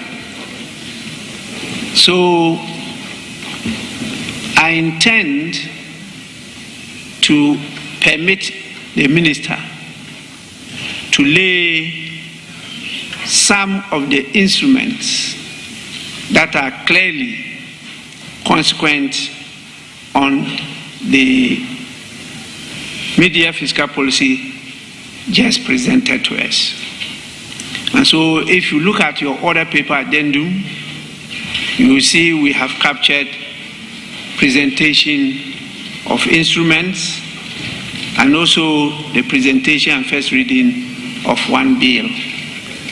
So I intend to give him the opportunity to do so now, and then we can make the references to the appropriate committees so that all these committees can work together and then report to the House for us to have a comprehensive report on what we just heard from the Minister of Finance.